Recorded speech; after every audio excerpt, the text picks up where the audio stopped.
dun siguro sa papasak natin ngayon. So, yun yung ano ko. Oh, for sure. Na sana kung buhay lang siya. Nabigay ko sa magulang ko yun.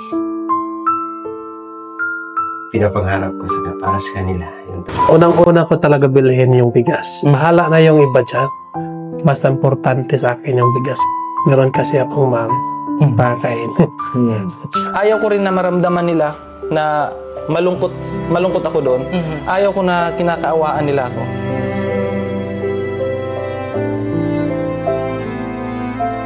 Magandang umaga po, magandang araw, magandang tanghali, magandang gabi kung nasaan man po kayong panig ng mundo. Magandang araw po sa inyong lahat. Ngayong araw po ay nandito tayo sa lugar nila Edito. Kaya naman sinadya po namin yung lugar na ito para sa ganun ay makausap natin at makapanayam si Edito. Nang sa ganun ay mas makilala pa natin ng mas malalim ang isang Edito na kung tawagin nga natin ay Peking Bombay. Edito, magandang umaga sa'yo. Magandang umaga po. Kumusta ang pakiramdam? Kumusta ang kasiyahan? Sa ayos na po. Ayos na. Okay. Masaya. Actually, napaka-smiling face po kasi ni Editor. And yun yung palagi kong sinasabi. Natutuwa ako sa kanya kasi kahit saan mo siya makita, parang palagi siyang naka-smile. Siguro, balikan natin yung kung kailan ka unang nakita ni Sir Paul. Paano nangyari yun? So, unang-una sa lahat ng magandang umaga. So, yung tanong mo sa akin ay sobrang hindi ko talaga yan makakalimutan, yung mga tanong mo ngayon. So, unang-unang nagkakilala kami ni Sir Paul, nadaanan ako nila doon, naglaro ng basketball. Tapos, nung time na yun nga, meron pa si Mang Ili. Kasi si Mang Ili kasi ay, isa kami sa simbahan. Oh, okay. Stay din siya. So, kaya ay, nakabisita ako doon sa kanilang simbahan. So, pinapakanta nila ako doon. Yung kanta namin sa tribo. So, nagkanta ako doon sa simbahan. Pagkatapos, kilala niya ako nga SD pala ko. So, nagpunta sila dito. Meron silang bahay pinatayo dyan sa taas nila bahay nila Mylene. So, iwan ko baka mga pagtugot o utos ng Panginoon na makabisita din sila dito. So, nakita nila ako dito sa naglaro ng basketball. Pero ang putik ng basketball na namin noon. So, pagkatapos ay binidyuhan niya ako. Siguro, pinapakita niya kay Sir Paul yung video. So, time nga nandun naman sila sa unahan, meron naman po silang tinulungan doon. Nakita nila ako doon. So, nakita nila ako nga nagmumotor. Parang nakita naman siguro lahat nga nagmumotor ako doon. Nga nakita nila. Hanggang sinamahan nila ako doon sa bahay. Yun nga time ay grabe no. Sobrang hirap. No? Sobrang hirap ang buhay noon. So, grabe. Kahit pangbigas, may hirapan pa talaga. Dahil po ay sa akin, simula nga yung may kaya na ako mag-12 ang akong edad. Unang bilhin ko ay bigas na talaga para sa aking magulang. Kasi yung magulang ko kasi dalawa yung asawa. Hindi kami kasi mga katutubo mga kababayan. Hindi kami tulad ng Muslim. Yung Muslim, okay sa kanila madaming asawa dahil may kakayahan. Pero sa amin, mga tribo, kahit wala kaming kakayahan, ayos lang yan sa amin, madaming asawa namin. Dahil po ay naisip namin ng mga kultura namin nga pag marami ang asawa, marami ang maghahanap buhay. So yun, kahit 5 asawa, no, yung lalaki ay lang, yung babae yung maghahanap buhay. Ang lalaki, ang ginagawa niya ay hawan lang. Pag masunog na yung kinawanan niya, bahala na yung mga babae. hanggang pagkatapos. So, yun, marami ang asawa.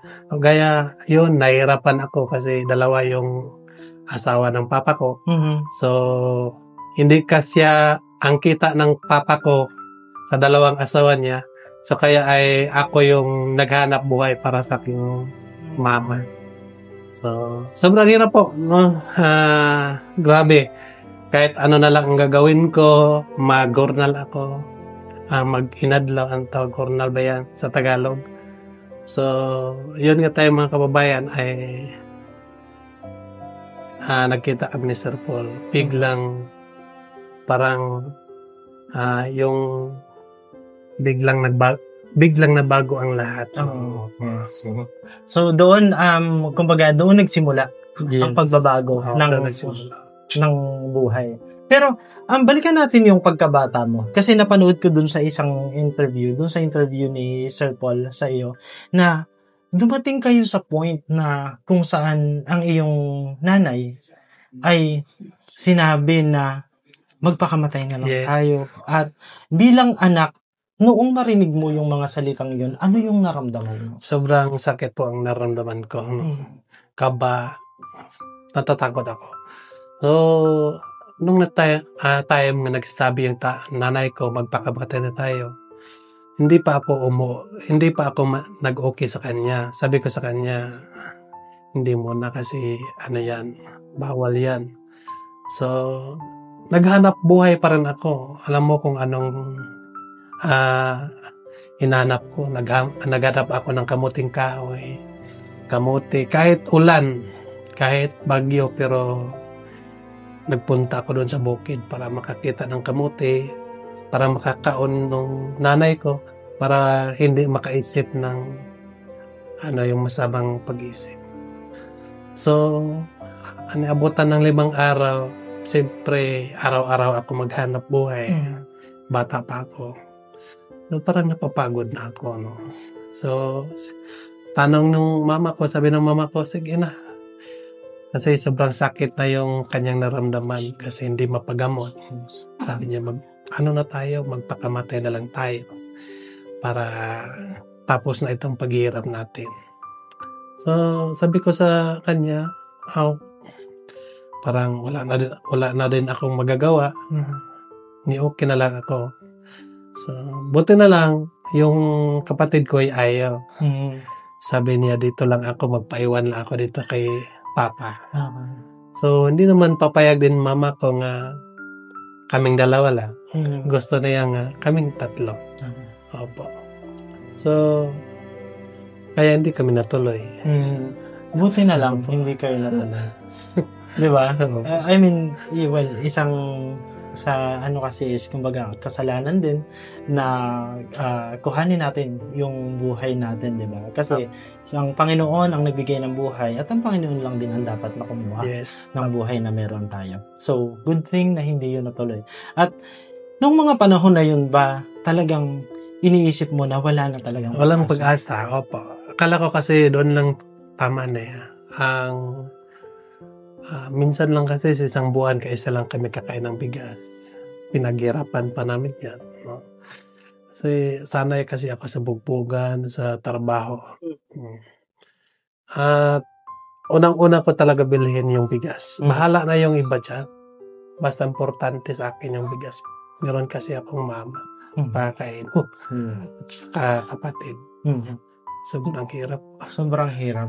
At mga kaibigan, nung panahon na yun po kasi, ang dahilan kung bakit, kumbaga naisip nila na gawin yung nasabi nga ni Edito na pagpapakamatay, ay dahil nagkaroon ng sakit yung nanay ni Edito. Kaya naging napakahirap para sa kanila na i-manage yung paghahanap buhay dahil sabi nga ni Edito, 2 ang pamilya ng kanyang ama at hindi sapat ang kinikita ng kanyang ama para doon sa 2 pamilya. Diba?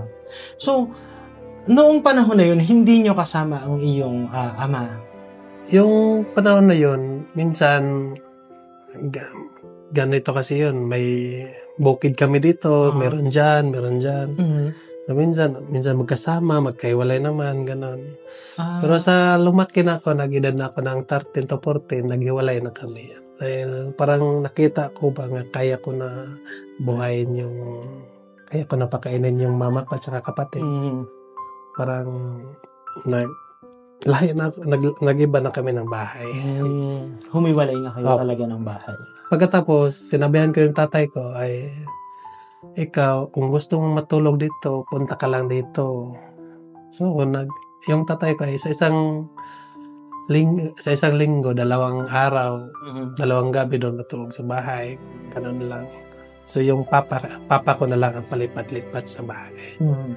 Sa murang edad na yon, nagkaroon ba ng pagkakataon na parang nagtampo ka sa tatay mo? Sa akin naman, tanggap ko naman nga ganun lang talaga. Pero walang masakit-sakit.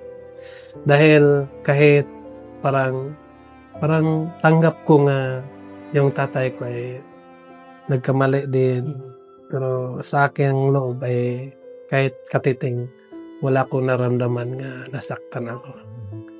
Napaka-positive ng pananaw mo sa bahay, ano? Kumbaga, yung pagkakamali ni papa ko, parang inano ko na lang ba, parang tawag dyan, tinulungan ko na lang siya para maano yung pamilya. Ikaw ang magtaguyod, tumulong na magtaguyod doon sa pamilya mo. Sa napakamurang edad na yun, dapat ikaw ay nag-aaral. Opo, sana. Pero yung mga time noon yung pag-aaral ko ay wala. Minsan sa isang linggo, 2 araw lang pagpasok ko. Dahil meron akong inintindi dito. Pagkatapos, pag nandun ako sa eskwelahan, wala doon ang isip ko kasi nandoon sa mama ko. Kasi sobrang, yung mama ko noon ay grabe. Talagang medyo malubha yung karamdaman. Mabuti lang ngayon kasi wala na rin. Simula nga, sabi ko sa kanya nga, dyan ka na lang. Magbantay ka na lang ng tindahan mo dyan. Huwag ka nang, ako na lahat, no? So, ngayon ay parang okay na yung ko. Dahil wala nang sakit. Okay. Buti naman. Thank God, no? Na okay na yung naging pakiramdam ni mama mo. Hanggang anong grado yung natapos mo sa pag-aaral? Sa akin naman ay lang, grade 3 lang ako. Huminto na ako kasi hindi talaga kaya. Paghinto na ako nag-aral, sabi ko sa mama ko nga, sige, yung kapatid na lang ang ating ipatuloy. Opo. So, yung kapatid ko din, wala din katapos. Pinapaaral namin siya hanggang grade 10. Okay. Grade 10 lang. Hindi rin natapos, nag-asawa na rin. Okay. Sabi ko, mabuti pa siguro ako na lang nag-aaral patuloy. So, kumbaga, kaya ko po natanong kung hanggang anong grado yung inabot niya dito ay dahil napakagaling mong magtagalog. Kasi dire-diretso ka kasi magtagalog kaya parang na-amaze ako na magaling ka magtagalog. Saan ka natutunan? Noong una kasi may TV yung tiyuhin namin doon sa bukid. Palagi kami nagpupunta doon. Ayun, tiyuhin namin ay din madamo. Pag alas 7 na may Sirena at may dugong si Dugong po. So Marina. Marina. Yun ang lagi namin pinapanood. Doon kami sa tok-tok sa bukid namin. Opo. So kada gabi doon kami. So doon ako marunong nagtagalog dahil pag uwi kami, dahil marami kami mga bata, hindi na katutubo speak, Tagalog na. Dahil marami kami So kada gabi-gabi nandoon kami. Nanonood ng salida. Tapos nabanggit mo na kumbaga baka sana ako na lang yung nag-aral, baka nakatapos pa ako. Pagkatapos ba ng mga ilang panahon, naisip mo pa rin ba na bumalik sa pag-aaral? Opo. Nung time nga nagkakilala na kami ng Pugong Biyahero, doon ko na talaga naisip mabuti pa ako na lang nag-aral. Dahil sa una ay ganun, yung sa una nga wala pa, hindi pa kami nagkita ng Pugong Biyahero, ayos lang yun. Dahil yung hanap buhay ko ay nandito sa bukid. Magputol ng kahoy. So, dapat marunong ka lang mag-times plus, sapat na yun dahil mano mo magkano yung kita mo doon sa kahoy. Base sa board feet ng kahoy. Pero sa ngayon, So nagkakilala na kami. So doon ko talaga na-realize nga hindi pala pwede dito yung walang pinag-aralan. So kahit pa man ay natutuwa pa rin ako. Dahil po ay kahit naman kayo nakikita ninyo nga sobrang bait po. Oo naman. Yes. Totoo yun. Bumalik tayo doon sa pagkakataon na una kayong nagkita ni Pugong Biyahero. Of course, pagkatapos ng kwentuhan ninyo, pagkatapos ng naging pag-uusap ninyo, ano yung naisip mo pagkaalis ni Pugong Biyahero? Ang naisip ko yung pag-alis ni Sir Paul ay sabi ko siguro ito yung pinapadala sa Panginoon nga para mabago yung buhay ko. So kaya ay pagpunta ni Sir Paul doon sa bahay ay merong ibigay sa akin nga pera. Yun ang hindi ko yun gagastusin ng gastos lang. Yun ay dapat ko na doon sa umak o pambili ng mga abono. So doon na inilaan mo sa mga ganung bagay. Napakaganda. So siguro pumunta naman tayo doon sa paano ka naman naging bahagi ng Pugong Biyahero team. Dahil gaya nga nung sabi mo, nung mga unang pagkakataon, pumupunta si Sir Paul, nagbibigay ng tulong pinansyal na kung saan ay talaga namang ginamit mo sa mga magagandang bagay. At for sure, nakita talaga ni Pugong Biyahero yun. Kung kaya naman, natuwa talaga siya sa iyo. So, kailan dumating yung point na nakasama ka sa Pugong Biyahero team? Nung una, sabi ni Sir Paul sa akin nga yung papunta namin sa Manila, nagkita kami doon. So pag uwi ko dito, sabi ni Sir Paul nga, pwede ka na rin mag-vlog para matulungan mo yung sarili mo. So, hindi pa ako kasama ng PB team. Okay. Pero sinabi lang ni Sir Paul nga pwede ako mag-vlog. So, meron naman akong pamangkin si Istong. Sabi ko nga, sige, tulungan mo ako para makagawa tayo ng YouTube channel. So, nagawa kami ng YouTube. Tapos, rekomenda ni Sir Paul sa mga followers niya. Yes. So, kaya ay mabilis lang. Pero hindi pa ako kasali sa PBT. So, pagkatapos, abutan pa ng isang taon. Ako na vlog nga ako lang at meron akong makasama dito. Yun lang. Pero hindi pa talaga binanggit ni Sir Paul nga ako isa na ko sa PBT. Nga ginamit ko lang yung Pugong Biyahero dahil isa ako sa natulungan. Yes. Pero hindi pa nga kasali na ako. So noong mga panahon na yon, ano pa yung mga ibinablog mo? Yung mga content lang. Content ako nga dahil dito ako sa bukid. Minsan, meron din magpapadala, sponsor.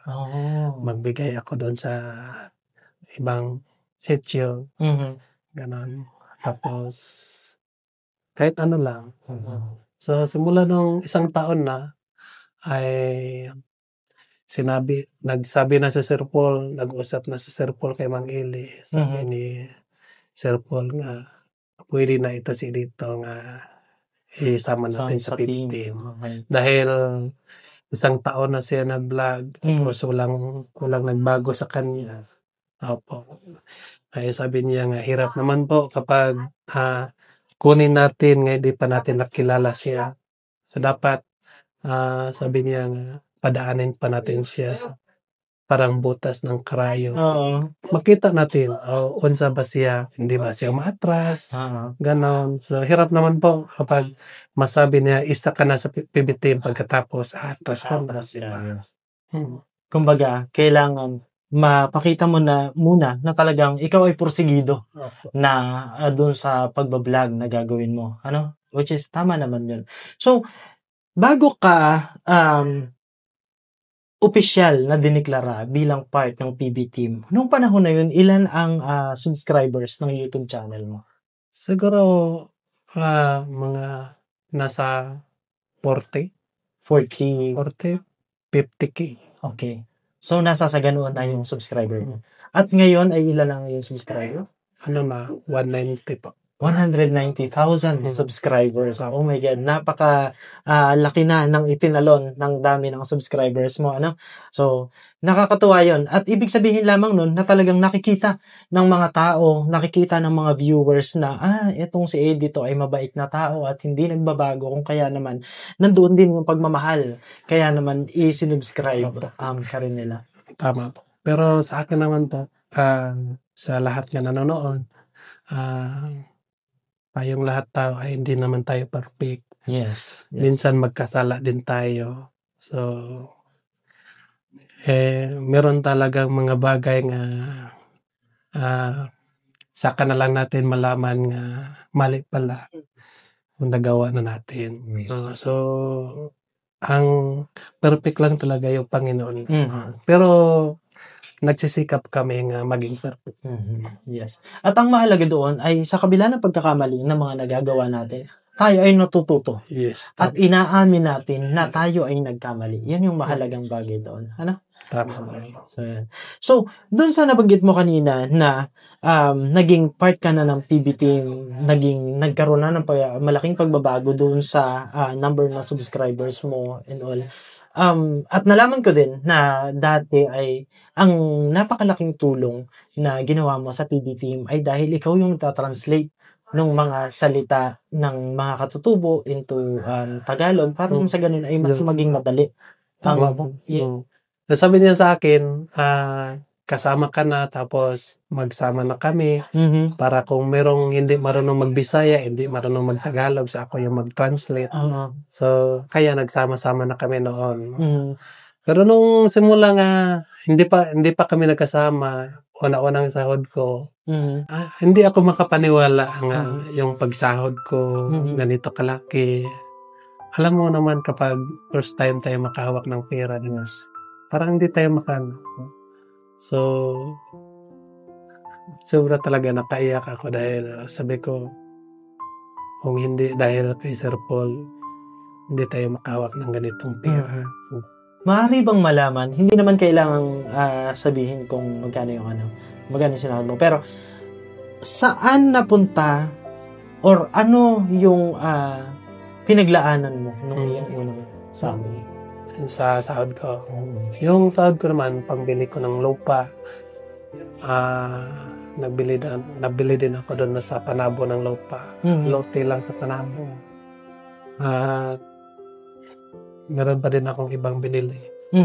So, kada sahod ko, kinaano ko na, ginalaanan ko na yung kasi hindi natin alam kung hanggang saan lang tayo. Yes. Diba? Malay mo, bukas wala nang nagmamahal sa atin. Joker din po pala to si Ed. Pero alam mo, napakaganda nun. At nakakatuwa. Actually, ako na-impress sa'yo na yung pinaglaanan mo agad is into asset, investment. Opo. Na nag-invest ka agad into assets na in the long run. And ang lupa kasi is never nag-depreciate yung value niyan unless merong nangyaring hindi ka nais na isa-isang lugar.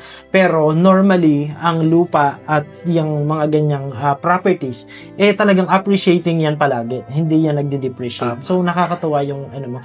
Saan ka natuto? Paano mo naisip na doon mo dapat dalahin yung iyong kita? Ano kasi,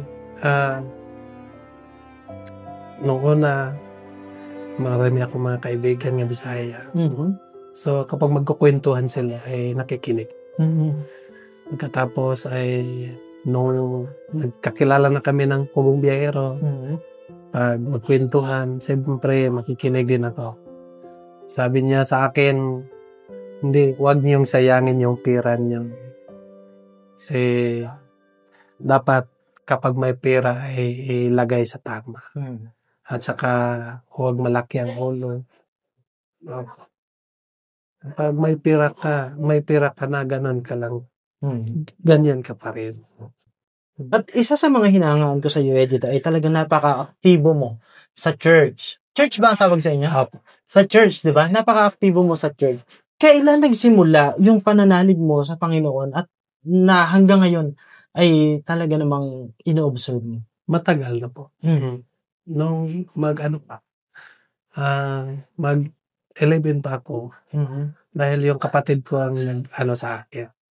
Pagkatapos, pagkapatay yung kapatid ko, ng babae, so, tuloy-tuloy pa rin ako. No? Minsan, di natin maiwasan nga madapa tayo. Pero, bumangon pa rin. Tumuloy.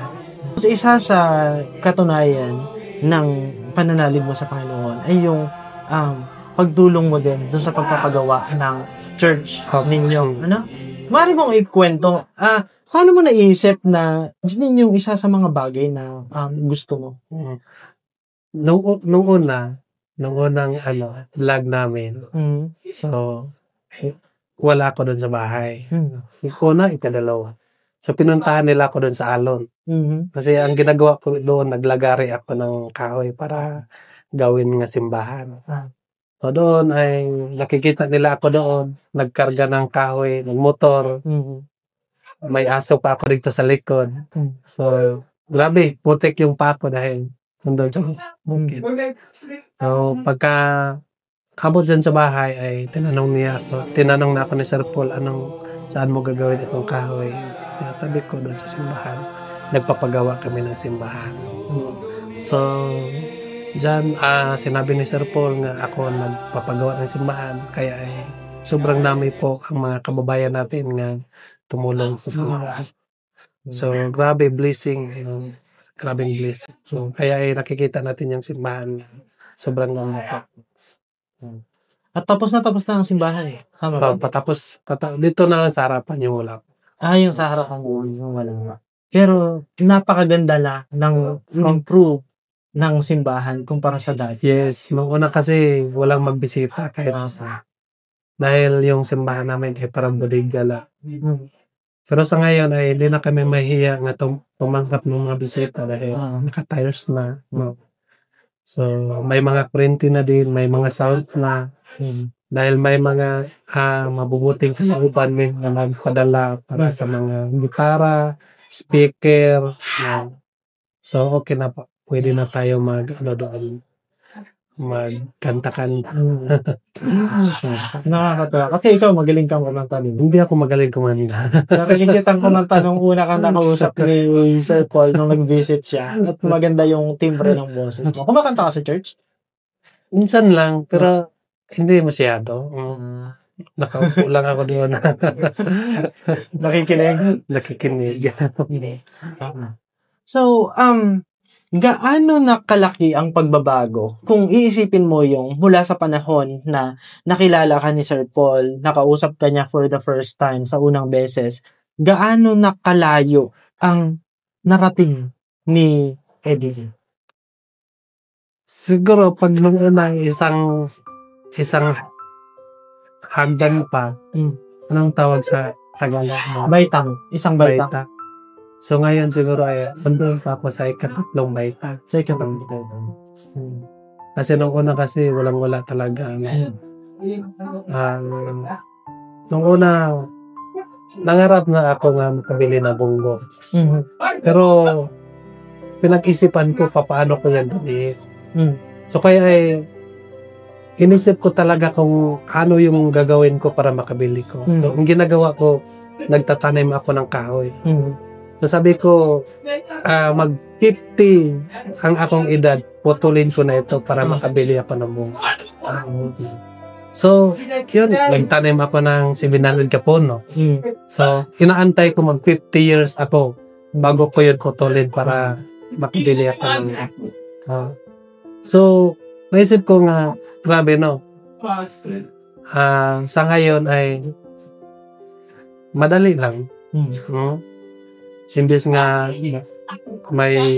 may kahoy na ako nga para sa sasakyan pero wala na. Nabili ko na mabilis na. Dahil po ay may mga ano tayo, nagkakilala tayo. Napakaganda. Kumbaga, umulan ng blessings, umahapaw ang blessing ni Lord pagkatapos mong makilala si Sir Paul. Yes, no. Nakakatawa.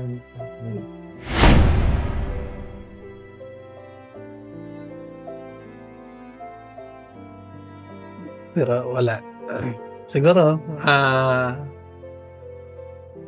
mga ano lang gyapon ng Panginoon. Dahil huli na ang lahat.